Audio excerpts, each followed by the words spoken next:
سوال ہے کہ شب قدر میں کیا کریں؟ شب قدر میں زیادہ سے زیادہ نوافل کا اہتمام کیجیے اور قرآن کی تلاوت کیجیے۔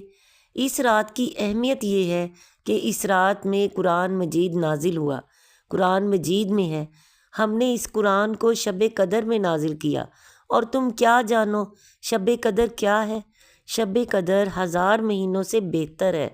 اس میں فرشتے اور جبرائیل علیہ السلام اپنے پروردگار کے حکم سے ہر کام کے انتظام کے لیے اترتے ہیں۔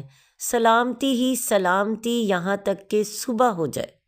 حدیث میں ہے کہ شب قدر رمضان کے آخری عشرے کی طاق راتوں میں سے کوئی رات ہوتی ہے۔ اس رات کو یہ دعا پڑھیے: اللہم انک عفو تحب العفو فاعف عنی۔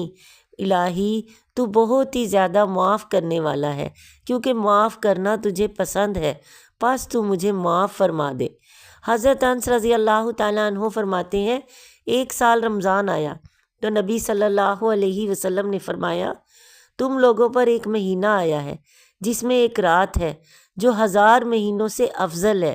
جو شخص اس رات سے محروم رہ گیا وہ سارے کے سارے خیر سے محروم رہ گیا، اور اس رات کی خیر و برکت سے محروم وہی رہتا ہے جو واقعی محروم ہے۔